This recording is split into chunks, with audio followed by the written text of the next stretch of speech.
सुशीला की चारों बहूएं अलग अलग फ्लैट में रहती हैं। एक दिन सुशीला के पास गांव से उसके भाई हितेश का फोन आता है।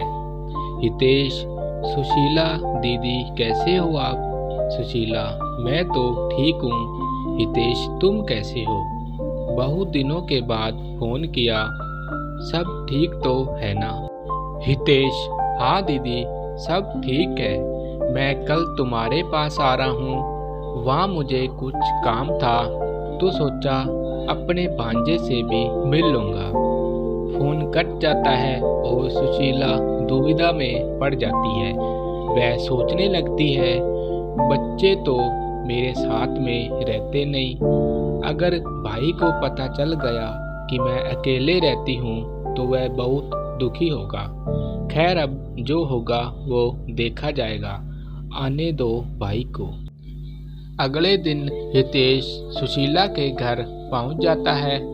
वह अपने भाई को देखकर बहुत खुश होती है और सोच में पड़ जाती है। हितेश, सुशीला दीदी क्या सोच रही हो? सुशीला, अरे कुछ नहीं, तुम बैठो, मैं तुम्हारे लिए कुछ खाने के लिए लाती हूँ।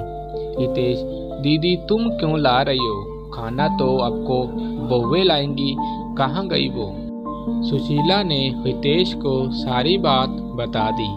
हितेश, कलयुग आ गया है दीदी, कलयुग। चार चार बेटे के होते माँ बेसहारा हो जाए, ये तो घोर कलयुग है। चलो मैं तुम्हारे बेटों से मिलकर आता हूँ। हितेश ऊपर चला जाता है तो देखता है कि सुशीला के बड़े बेटे को शराब पीने की आदत होती है, जो अब बहुत बढ़ चुकी होती है। उसके 2 बच्चे हैं। बड़ा बेटा, मामा जी कैसे हो आप? घर में सब ठीक है? बड़े दिन बाद आप मिलने आए। हितेश, घर में तो सब ठीक है, तुम बताओ कैसा चल रहा है यहाँ? सब कुछ ठीक है ना? इतने में उसका छोटा बेटा यानी सुशीला जी का पोता हितेश के पास आता है, जो लगभग 6 साल का था। हितेश से पूछता है, हितेश कैसे हो बेटा, कौन सी क्लास में हो? पोता, मैं तो अभी LKG में हूँ नाना जी। हितेश, अच्छा, बड़ा होकर क्या बनोगे? पोता, मैं बड़ा होकर पापा की तरह शराबी बनूंगा। यह सुनकर सभी लोग बहुत चकार रह गए और रोमा फूट फूट कर रोने लगी और रोते रोते बोली, रोमा, अगर मैं अलग ना हुई होती तो ये इतनी शराब नहीं पीते। माँ के साथ रहते थे तो इनको माँ से थोड़ी शर्म होती थी। अब बच्चे भी वही सीख रहे हैं जो ये सिखा रहे हैं। थोड़ी देर बाद हितेश ऊपर दूसरे भांजे के पास जाता है, पर वहाँ की हालात कुछ अजीब ही थी। जैसे चारों तरफ सामान बिखरा हुआ था, कोई साफ सफाई नहीं। टीना सारा दिन सोती रहती या टीवी देखती रहती।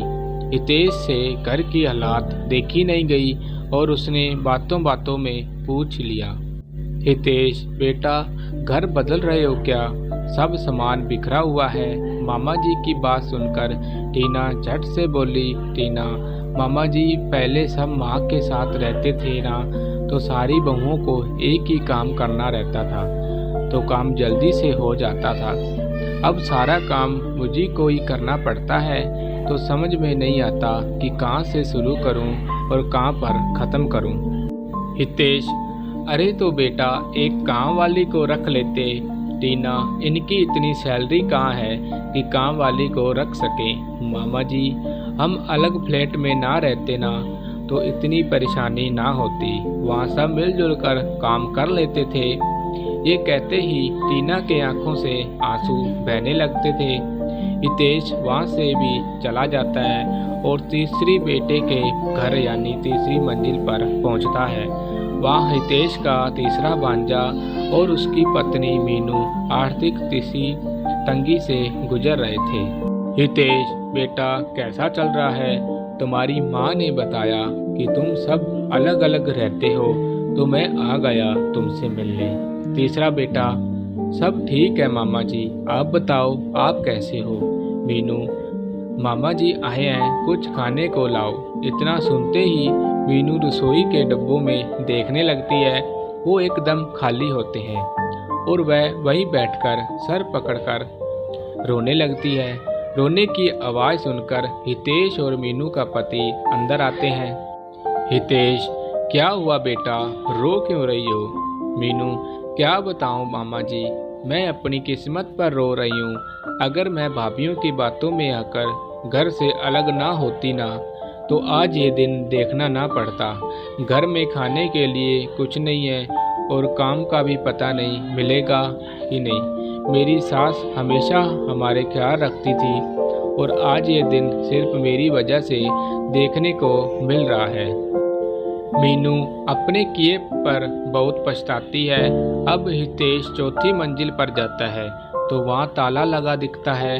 वह अपने भांजे को फ़ोन करता है तो पता चलता है कि उसका एक्सीडेंट हो गया है। वो और उसकी पत्नी रितु अस्पताल में है। हितेश भी अस्पताल पहुंचता है। हितेश, अरे बेटा, तुम ठीक तो हो? कैसे हुआ तुम्हारा एक्सीडेंट? हितेश के चौथे भांजे ने सारी बात बताई। इतने में रितु भी आ जाती है। रितु, मामा जी नमस्कार, अच्छा हुआ आप आ गए। मैं तो यहाँ अकेले बहुत परेशान हो गई थी, कभी दवाई का पर्चा तो कभी दवाई का चक्कर। हितेश, तो तुम दोनों दीदी को खबर क्यों नहीं दी? रितु, किस मुंह से मैं फ़ोन करती माँ जी को, उनका दिल भी बहुत दुखाया है हमने। आज बहुत पछता रही हूँ जो उनसे अलग रहने के लिए सोचा। अगर हम सब साथ रह रहे होते तो आज मुझे इतनी परेशानी का सामना नहीं करना पड़ता। हितेश अपने तीनों भांजों और सुशीला जी को खबर कर देता है और सभी अस्पताल में आते हैं।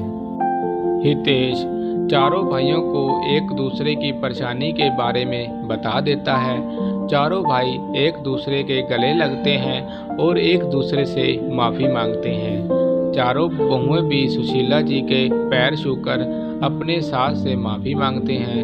अब दोबारा सारा परिवार एक हो गया और सब मिलजुल कर रहने लगे। अगर एक भाई पर कोई परेशानी आती तो सारे भाई मिलजुल कर उसका सामना करते।